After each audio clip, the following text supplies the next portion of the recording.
The Needles District is a much less visited part of Canyonlands National Park. That's partly because it's 70 miles south of Moab, and also because it's not, as the ranger said, Insta-worthy. In other words, not so many great photo spots. We didn't even know what we were going to do when we got down there, and we sure didn't see all that there was to see.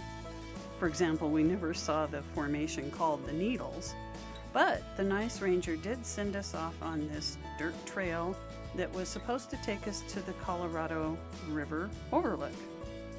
As you may have guessed, we didn't make it all the way out there, but we sure had a good time driving down this road.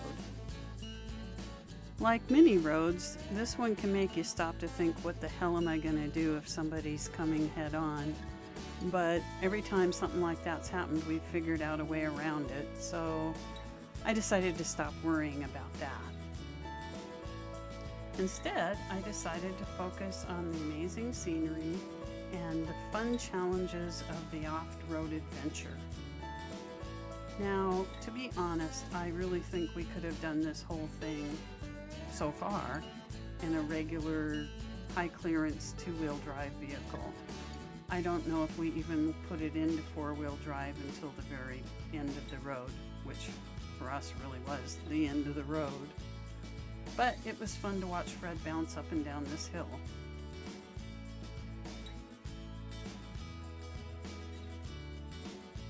If you know me, you probably know just how much I love chocolate.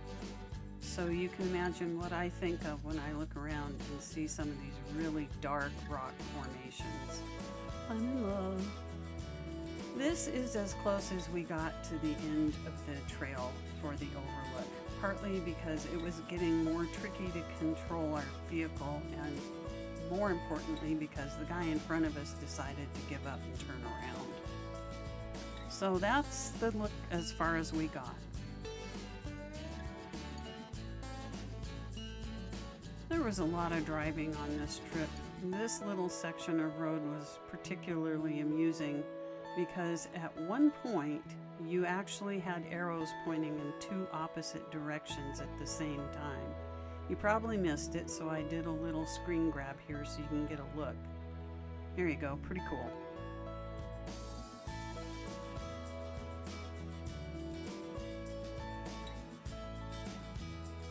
The newspaper rock petroglyphs are a really cool monument.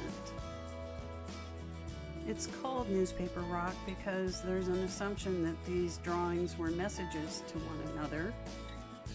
And it's interesting to look closely because you'll see that they do span time, particularly when you notice the advent of people on horses.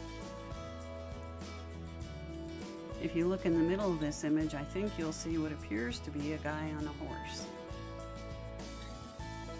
You won't see modern graffiti because that kind of wrecks the mood. I think the most recent stuff was done in the 50s and it's been kind of obscured.